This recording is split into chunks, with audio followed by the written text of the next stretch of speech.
اے جان کربلا کے تو نے تو دیکھے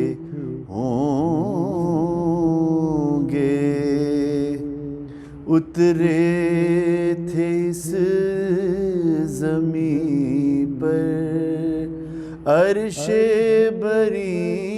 کے تارے، اے چاند کربلا کے، اے چاند جلوہ گر ہے ہاشم کا چاند، یہاں پر خیرات روشنی کی لے لیجیو یہاں سے، اے چاند اس زمین پر رکھیو ہمیشہ ٹھنڈک، ارے سوتے ہیں جو یہاں پر زہرا کے ہے یہ پیارے، تسنیم و سلسبیل و کوثر کے ہیں یہ مالک، ارے مارے گئے جو پیاسے اس نہر کے کنارے، ارے اس بر میں ایک بچی بابا کو ڈھونڈتی تھی، ارے بکھرے ہوئے پڑے تھے جب سر بری دلاشے، اور پھر یہ بھی تو نے دیکھا وہ غم رسی بچی سینے پاسو رہی تھی، بے سر پدر سے لپٹے، اور بازو بندھے یہیں پر پہلے پہل حرم کے اس سرزمین سے نکلے سجاد سر جھکائے، اے چاند کربلا کے۔ السلام علیکم ناظرین، میں آپ کا میزبان خواہ رضا نقوی۔ قائم ٹی وی کی خصوصی نشریات جو کہ محرم کی آغاز ہو چکا ہے اور آج چاند رات کا پہلا پروگرام ہے، ہمارے ساتھ مسلسل موجود رہیں گے مولانا اسد علی زیدی جو کہ ہمارے اس محرم کی ٹرانسمیشن میں ہمارے ساتھ موجود رہیں گے ان ایام میں، اور آئیے ان کی طرف چلتے ہیں اور ان سے جانتے ہیں کہ آج وہ کس موضوع پہ ہمارے ساتھ گفتگو کریں گے ہمارے ناظرین کے لیے۔ جی قبلہ السلام علیکم۔ علیکم السلام ورحمۃ اللہ۔ جی قبلہ بہت ہم شکر گزار ہیں کہ آپ نے اپنی خاصی مصروفیت میں سے ہمارے ناظرین کے لیے وقت نکالا، اور اب ہم آپ سے جاننا چاہیں گے کہ آج ہمارا جو یہ محرم کا جو یہ عشرہ شروع ہو رہا ہے تو اس میں آپ کیا موضوع رکھیں گے ہمارے ناظرین کو، اس بارے میں بتائیے۔ جی محرم کا چاند نظر آ چکا ہے اور سوگ کا ماحول ہے، درد و غم کا ماحول ہے، اور ملت تشیع وہ واحد قوم ہے کہ ساری دنیا یہ کوشش کرتی ہے کہ خوشیاں ہی خوشیاں آئیں اور غم سے محفوظ رہیں، لیکن یہ واحد عزادار قوم ہے جو یہ دعا کرتی ہے کہ حسین کا غم جلد سے جلد واپس آ جائے. ابھی محرم ختم نہیں ہوتا، نو ربیع الاول کی عید نہیں ہوتی کہ عید کے بعد فوراً ایک انتظار شروع ہو جاتا ہے کہ اب محرم کب آئے گا. تو ہمیں پہلے تو شکر بھی ادا کرنا چاہیے اس نعمت عظمیٰ کا کہ پروردگار نے ہمیں غم حسین کی نعمت عطا کی، اور ہم خوش نصیب ہیں کہ جناب زہرا کی دعا میں شامل ہیں کہ ہم اس دعا، اس عزاداری کی عظیم خدمت کہ اس ماں کو اس کی لال کا اور اس کے خانوادے کی مظلومیت کا پرسہ بھی دے سکیں. اور یہی ہر سال میں یہ جملہ کہا کرتا ہوں، عشر محرم کی مجالس میں بھی کہتا ہوں کہ عزاداری وہ عہد ہے جس کا مطلب وفاداری ہے، اور ہم عزاداری کو رسم نہیں سمجھتے، عہد سمجھتے ہیں. اور یہ وہ عہد ہے جو ہم نے ایک ماں سے کیا، اور یہ کہہ کے کیا ہے کہ ابد واللہ یا زہرا ما ننسى حسینہ، ابد تک ہے جناب زہرا ہے شہزادی، ہم آپ کے لال کو بھولیں گے نہیں. اور جب تذکرہ حسین ہو، تذکرہ کربلا ہو، ظاہر 1443 کا عشرہ محرم ہے، محرم کا چاند نظر آ چکا ہے، عزاداروں کے عزاخانے سج چکے ہیں، گھروں میں عزاخانے آباد ہو چکے ہیں. کچھ مہمان ایسے ہیں جو عزاخانوں میں آ کے آباد ہو جاتے ہیں. امام باڑے رونقیں عزاداری کی آ جائیں گی. عزادار کالا لباس سوگ زیب تن کر کے آج عزاخانوں میں پہنچنا شروع کریں گے. گھروں میں فرش بچھ گئے ہیں، اور یقیناً ہم دعا بھی کر سکتے ہیں کہ پالنے والے تو ہمیں توفیق دے کہ ہم زیادہ سے زیادہ، حق تو ہم ادا نہیں کر سکتے، حق تو سید سجاد ہی اس گریے کا ادا کر سکتے ہیں. لیکن جب بات سید الشہداء کی ہوتی ہے اور کربلا کی ہوتی ہے تو کچھ ہستیاں ایسی ہیں جو خود اہل بیت میں سے، اور سلسلہ وار پہلی محرم سے لے کر 2 محرم کو کربلا سید الشہداء اور ان کے عزیز و اقارب، ان کے قافلے کا، اہل حرم کا آنا، 3 کو سلسلے کا آگے بڑھنا، اور اسی طرح 7 کو پانی بند کیا جانا، اور 9 کو شب عاشور کا تذکرہ. تو سلسلہ وار بر صغیر ہند و پاک میں یہ رسم ہے، یا عزاداری کا طریقہ کہہ لیجئے، یا عزاداری کا طور کہہ لیجئے، یا ہمارا طریقہ عزاداری، یا ہماری عزاداری کی اپروچ کہہ لیجئے، کہ ہم نے دنوں کو، ظاہر ہے کہ ساری شہادتیں، یہ بھی نوجوان بچوں دوستوں کے لیے بتا دوں کہ ساری شہادتیں ہوئی تو 10 محرم کو ہیں، لیکن کیونکہ 10 محرم کو خالصتاً امام حسین پہ گریہ کیا جاتا ہے اور سید الشہداء کی بات کی جاتی ہے اور ان کی شہادت کا اور غم اور مصیبت کا تذکرہ ہے، تو اس لیے دن علماء نے، ہمارے بزرگوں نے بانٹ دیے. عزاداری کی حکمتوں کو سمجھنے کی ضرورت ہے کہ ظاہر ہے کہ اب 72 شہداء، اور 72 بھی ایک علامتی فگر ہے، ایک علامتی عدد ہے، کیونکہ شہداء کی تعداد اس سے زیادہ کتابوں میں اور تاریخ میں ملتی ہے کہ کئی زیادہ تھے، لیکن چونکہ 72 کا لفظ مشہور بھی ہو گیا ہے اور ایک علامت بھی بن چکا ہے، اس لیے ہم 72 کہہ دیتے ہیں. اچھا، دوسری بات یہ کہ ظاہر ہے کہ 10 محرم کو فضائل تو ہوتے نہیں ہیں، تذکرہ مصائب ہوتا ہے. تو یہ ہمارے علماء کی ذہانت بھی تھی اور دور اندیشی بھی کہ تذکرہ اہل بیت ہوتا رہے، تو دنوں کو تقسیم کر دیا. 2 محرم کو یا کربلا آمد، 3 کو ظاہر ہے کہ یا حضرت حر، یا اس طرح کی مختلف جگہوں کی مختلف روایت ہے. پھر ایک دن جناب زینب کے شہزادوں سے منسوب کیا گیا، پھر ایک دن حضرت شبیہ پیمبر جناب علی اکبر علیہ السلام سے منسوب کیا گیا. پھر 6 محرم، کہیں 5 کو پاکستان کے مختلف علاقوں میں، اور یہ تہذیب مختلف علاقوں میں اپنی اپنی تاریخیں ہیں جو بزرگوں سے چلی آ رہی ہیں، اور سب صحیح ہیں. ظاہر ہے کہ ساری شہادت 10 محرم کو ہی ہیں، تو کوئی کسی دن منا رہا ہے اور کوئی کسی دن منا رہا ہے، تو اس میں کوئی گھبرانے کی ضرورت نہیں ہے. ہمارے ہاں کراچی میں 6 محرم کو جناب علی اصغر جو بے شیر تھے اور جن پہ ظلم ہوا اور پانی مانگا گیا، ان کا جھولا برآمد کیا جاتا ہے. 7 تاریخ کو جناب قاسم کی مہندی اٹھائی جاتی ہے. 8 تاریخ کو حضرت عباس کا علم جس میں مشکیزہ ہوتا ہے وہ اٹھایا جاتا ہے. 9 کو شب عاشور کی گفتگو کی جاتی ہے، یا امام حسین کے فضائل پڑھے جاتے ہیں، اور شب عاشور کی تیاری جب مائیں اپنے بچوں کو، اصحاب کی مائیں، اصحاب کی زوجہ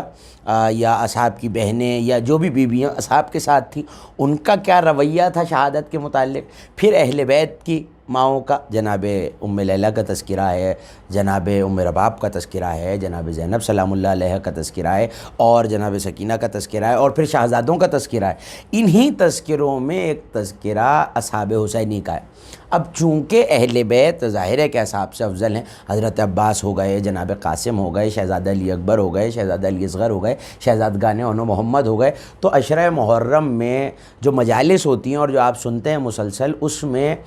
رسم بھی یہی رہی ہے، طریقہ بھی یہی رہا ہے. اور چونکہ اصحاب سے بارہا اہل بیت افضل ہیں، اور کتنے بھی اصحاب کا مرتبہ یقیناً ایسا بلند ہے جس پہ میں ابھی گفتگو کروں گا، لیکن ظاہر ہے اہل بیت کا جو تذکرہ ہے وہ ان سے کہیں بلند ہے. تو اصحاب کا تذکرہ یہ تو نہیں کہوں گا کہ نہیں ہوتا، لیکن مختصر ہوتا ہے. یا جناب حر کا تذکرہ ہو جاتا ہے یا جناب حبیب کا تذکرہ ہو جاتا ہے خط کے حوالے سے. تو کوشش یہ ہے، جیسا آپ نے پوچھا کہ ہم کس عنوان سے گفتگو کریں گے، تو چونکہ ہم قائم ٹی وی کے ناظرین جو ہیں وہ ایک مختلف پلیٹ فارم پہ ہمیں دیکھ رہے ہیں، اور ظاہر ہے کہ ٹی وی پہ گفتگو میں چاہتا ہوں کہ ایسے موضوع کو اجاگر کیا جائے جس پہ عموماً وہ تو مجالس میں ظاہر ہے کہ عشرہ مجالس میں، عشرہ محرم میں، لیکن چونکہ یہ ڈاکیومنٹ ہوتا ہے اور پروگرام ریکارڈڈ بھی ہوتے ہیں اور پھر ایک محفوظ ہو جاتے ہیں، تو اصحاب حسینی کے حوالے سے کہ جو سید الشہداء کے ساتھ تھے، ظاہر ہے کہ اس میں حضرت عباس تو لشکر کے سالار ہیں. ایک دستہ جو ہے جناب علی اصغر کے پاس ہے، جہاں قاسم ابن حسن جیسے شجاع ہوں، جہاں اونو محمد جیسے شجاع بیٹے ہوں، اور جہاں 6 مہینے کے بچے کی ایسی شجاعت ہو کہ 9 لاکھ کا لشکر کانپ اٹھے، تو وہاں باری ظاہر ہے کہ نہیں آتی اصحاب کی. لیکن اس حوالے سے چونکہ ایک مختلف میڈیم میں ایک مختلف وساست سے ہمارے ناظرین ہمیں دیکھ رہے ہیں، تو اس عشرے میں یہ جو 10 دن ہیں، آج چاند رات ہے تو کچھ تمہیدی گفتگو رہے گی ظاہر ہے، اور کل سے کوشش یہ رہے گی کہ ایک ایک صحابی کا باقاعدہ ایک دن تذکرہ کیا جائے، اور دنوں کی مناسبت سے جو اہل بیت کا تذکرہ ہے وہ ہم مصائب میں. جی قبلہ آپ کا بہت شکریہ. ناظرین اب وقت ہوا ہے بریک کا، اور ہم مسلسل اب بات کریں گے مولا حسین اور ان کے اصحاب پر. آپ دیکھتے رہیے قائم ٹی وی. کربلا کے تو نے تو دیکھے ہوں اے جان کربلا. جی ناظرین ہم بریک سے واپس آ چکے ہیں، اور ہمارے ساتھ موجود ہیں مولانا اسد علی زیدی جو کہ اصحاب حسین علیہ السلام پر بات کر رہے ہیں. آئیے چلتے ہیں ان کی طرف. اور قبلہ میں آپ سے یہی گزارش کروں گا کہ آپ بہت خوبصورت موضوع آپ نے تجویز کیا ہے، تو اسی موضوع کو آپ تھوڑا سا ہمارے ناظرین کے لیے کنٹینیو کیجیے. دیکھیے میں جان کے دانستہ اس عنوان کو لے کے آیا ہوں. ظاہر ہے کہ جو بزرگ یا جو مجلسی افراد یا جو کتابوں سے وابستہ ہیں وہ تو سیرت اصحاب حسین جانتے ہیں، لیکن ہمارے ہاں شاعری میں کہہ لیجئے یا نثر میں کہہ لیجئے ایک تصور ہے مثال کے طور پہ حضرت حر کا. جی تو حریت ایک فکر کا نام ہے. حر صرف ایک ذات نہیں رہا، ایک علامت بن گیا کہ ظلم کی گہرائیوں سے یا اندھیروں سے نکل کے نور ہدایت کی طرف جانا.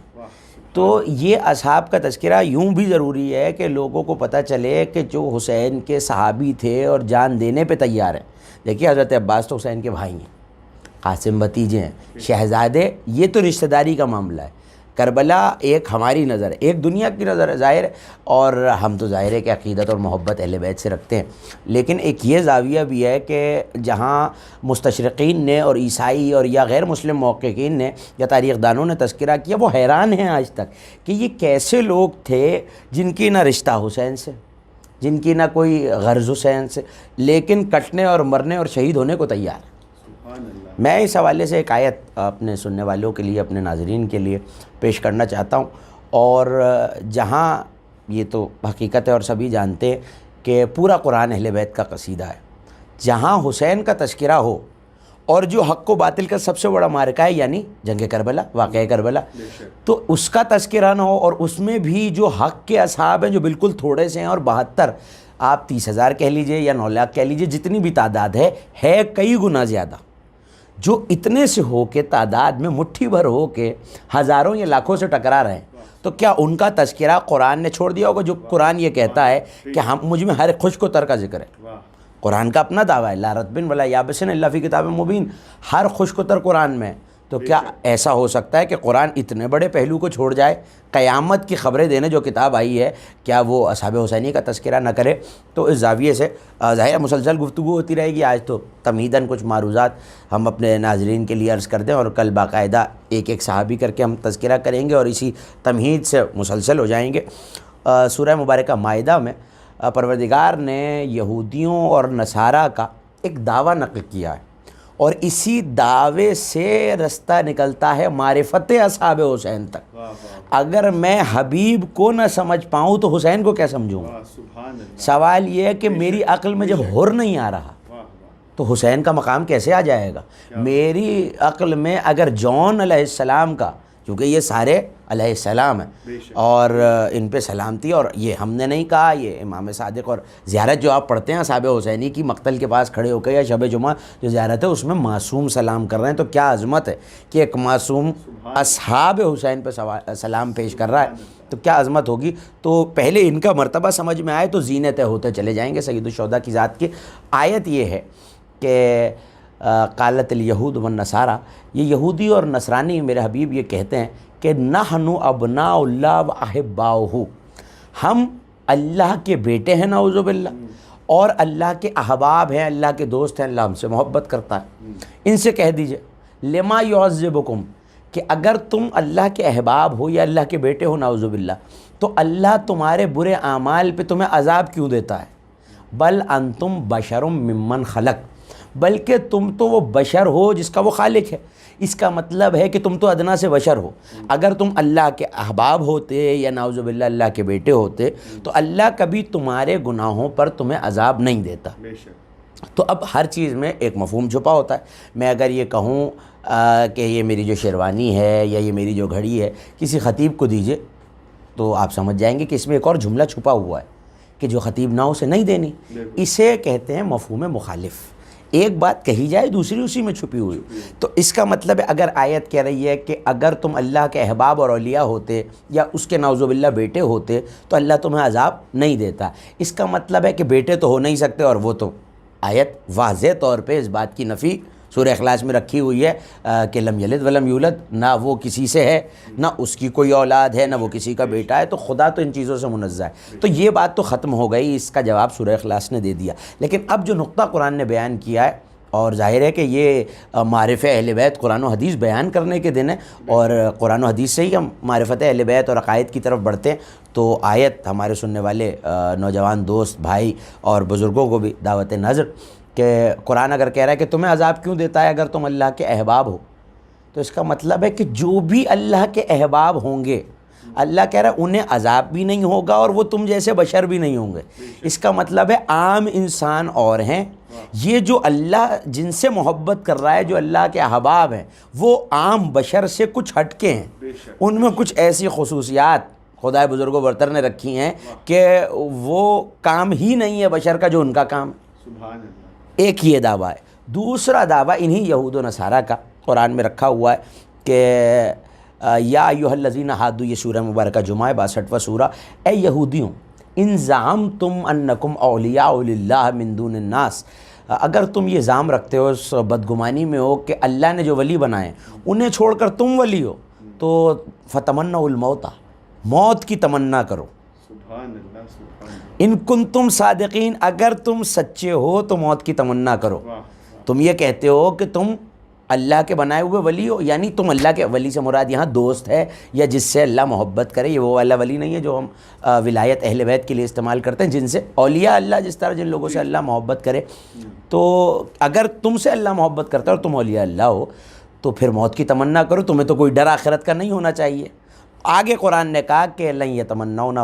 ابدا، یہ ایک ابد تک میرے حبیب تمنا نہیں کریں گے، کیونکہ یہ جانتے ہیں کہ ان کے عمل اور عقیدہ کیا ہے، یہ جانتے ہیں کہ ہمیں اس پہ عذاب ملے گا۔ دوسرے مقام میں سورہ بقرہ میں فرمایا، اور یہ آیت بھی بڑی عجیب ہے کہ اے یہود و نصارہ اگر تم یہ کہتے ہو کہ یہ آخرت کا گھر یعنی جنت صرف خالصتاً تمہارے لیے ہے لوگوں کو چھوڑ کر، تو پھر موت کی تمنا کرو اگر جنت حقیقتاً تمہارے لیے۔ تو اب دو باتیں پتہ چل گئیں کہ جن سے اللہ محبت کرتا ہے وہ موت کی تمنا کرتے ہوئے گھبرائیں گے نہیں، بے شک بے شک، اگر 72 بھی ہوں تو لاکھوں سے ٹکرا جائیں گے۔ سبحان اللہ۔ اور یہی فرمایا، بلکہ یہ روایت دشمنان اہل بیت کی لشکر یزید کی ہے۔ ایک چیز ہوتی ہے زرہ، جو سینے کو دل کو محفوظ رکھنے کے لیے جنگ میں مجاہد پہنتا ہے، تو اور اس کا کام کیا ہے، یہ دل کے اوپر پہنی جاتی ہے تاکہ دل محفوظ رہے۔ تاریخ دانوں نے یہاں تک عجیب جملہ ہے، اور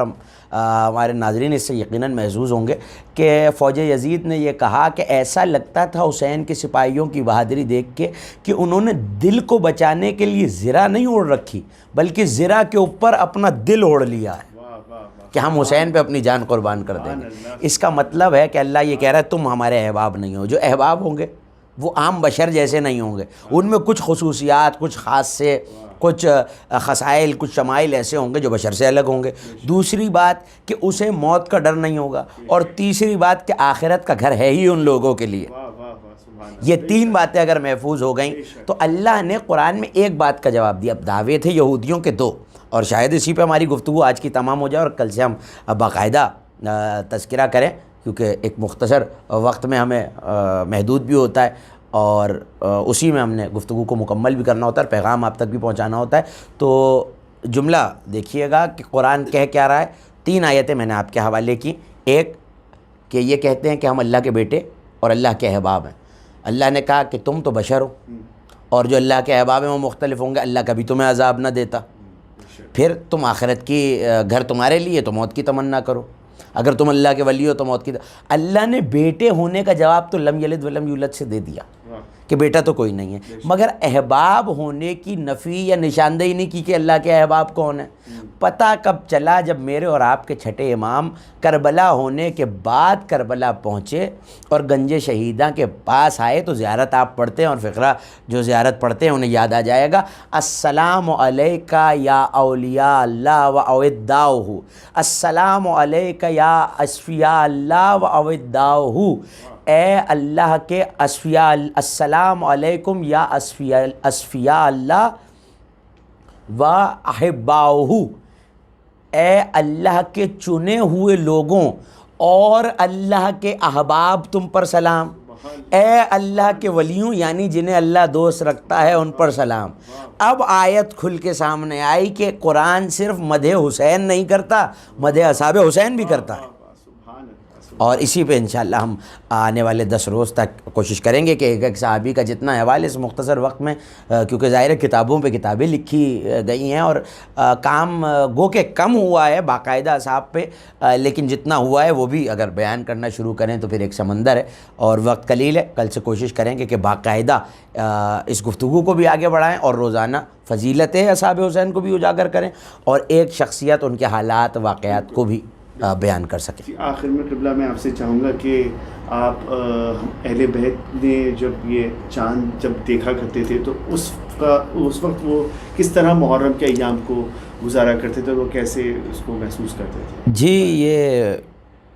بالکل ہمیں یہ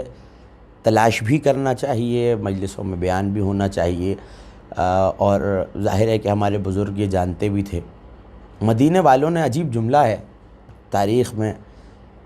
کہ امام صادق کے دور میں اہل مدینہ یہ کہتے ہیں کہ ہم نے کبھی محرم کا چاند آسمان پر نہیں دیکھا۔ جب امام صادق کے گھر سے رونے کی آوازیں بلند ہو جاتی ہم سمجھتے کہ محرم کا چاند ہو گیا ہے، اور اس کے بعد پھر کوئی امام کو مسکراتے نہیں دیکھتا تھا، دن رات اپنے جد مظلوم پہ گریہ کیا کرتے، اور عالم یہ تھا کہ ذاکر کو بلایا کرتے، اور یہ عجیب عظمت ہے، آپ بھی مولا کا ذکر کرتے ہیں، ہم بھی مولا کا ذکر کرتے ہیں، تو خود زمین پہ میرے امام بیٹھ جاتے اور ذاکر کو منبر پہ بٹھا کے دیبل سے کہتے، فرزدق سے کہتے، جتنے شعراء ہر زمانے میں امام رضا نے، امام صادق نے اپنے زمانے کے شاعروں کو منبر پہ بٹھا کے بس ایک بات کہی ہے، مجھے میرے جد کا مرثیہ سنا دے۔ یہ رونا، یہ فرش بچھانا، تبرک پکانا، اپنے ہاتھوں سے تبرک کا اہتمام کیا کرتے۔ امام سجاد بعد کربلا جب چاند دیکھتے تو محرم کا چاند دیکھ کے تبرک کا اہتمام کرنا شروع کرتے، حتیٰ کہ کربلا کے بعد وہ وقت آیا کہ جب کسی نے اپنے بیٹے کی شادی میں طلب کیا ہے امام کو، تو مولا نے کہا کہ ہم کربلا کے بعد خوشیوں میں نہیں جاتے، تو کیا تو میرے بھائی علی اکبر کی مجلس رکھے؟ اس نے اپنے گھر مجلس کی، تو انتظار کرتا رہا کہ ابھی مولا آ جائیں گے، ابھی مولا آ جائیں گے۔ جب بہت دیر گزر گئی تو ایک مرتبہ وہ مایوس ہوا کہ مولا کہیں نظر نہیں آتے۔ مولا کو دیکھتا ہوا دائیں بائیں دروازے تک آیا جہاں عزادار اپنی جوتیاں اتار کے، اپنی نالین اتار کے، اپنی پاپوش اتار کے عزاخانے میں داخل ہوئے تھے۔ اس نے جو منظر دیکھا وہ تڑپ گیا، میرا چوتھا امام اس جگہ بیٹھا ہوا تھا جہاں عزاداروں کی نالین ہوتی۔ یہ سوچنے کا مقام ہے ہمارے لیے کہ عظمت عزاداری کیا ہے، کہ جس کے گھر کا غم ہے وہ پرسہ لینے کے لیے کہاں بیٹھا ہوا ہے، عظمت عزاداری کیا ہے۔ ایک ماں ہے، جب آپ عزاخانہ سجاتے ہیں نا تو وہ ماں آ جاتی ہے، اور وہ ماں اکیلی نہیں آتی، وہ اپنی ایک بیٹی کو ساتھ لاتی ہے، اپنی ایک پوتی کو ساتھ لاتی ہے۔ یہ ماں بقیہ سے آتی ہے، یہ بیٹی شام سے آتی ہے، اور ان کے ساتھ وہ چھوٹی سی بچی بھی ہوتی ہے۔ جب آپ روتے ہیں نا عزاخانوں میں جا کے، تو وہ بچی آپ کو دیکھ کے دعائیں دیتی ہے اور اپنی پھوپھی سے پوچھتی ہے، پھوپھی اماں یہ کسے رو رہے ہیں؟ جناب عالیہ پلٹ کے کہتی ہیں، سکینہ ان میں کوئی تمہارے بابا کا ماتم کر رہا ہے، کوئی بھیا کا ماتم کر رہا ہے، کوئی چچا کا ماتم کر رہا ہے۔ تو رو کے کہتی ہے، پھوپھی اماں کاش یہ کربلا میں ہوتے تو مجھ پہ ظلم نہ ڈھائے جاتے، مجھے تماچے نہ مارے جاتے۔ یہ عظمت عزاداری ہے کہ امام آنے والوں کا استقبال کرتے، جانے والوں کا جو مجلس سے جاتے انہیں تبرک اپنے ہاتھ سے دیتے، شکریہ ادا کرتے۔ اور میں نے کتابوں میں یہ تحقیق بھی کی کہ یہ چاند نظر آتے ہی عزاداروں کے دلوں پہ ایک غم کی کیفیت کیوں طاری ہو جاتی۔ جب میں نے حدیثوں کو ٹٹولا تو امام سے کسی نے یہ سوال کیا کہ مولا یہاں محرم کا چاند نظر آتا ہے اور ہماری دل کی کیفیت عجیب مضطرب ہو جاتی ہے اور دل چاہتا ہے کہ زار و قطار دہاڑے مار کے امام حسین پہ رونے لگیں۔ تو ایک مرتبہ چیخ مار کے رونے لگے اور رو کے فرمایا، تم نے یہ کیا پوچھ لیا؟ جب محرم کا چاند نمودار ہوتا ہے تو وہ جو کرتا جناب زینب نے لا کر ماں کی قبر پہ رکھا تھا، وہ حسین کا خون آلود کرتا فرشتے آسمان کے اوپر لہرا دیتے ہیں، اور اس فرشتے کے لہرانے سے اثر یہ ہوتا ہے کہ مومن کا دل غمگین ہو جاتا ہے۔ اے جان کربلا کے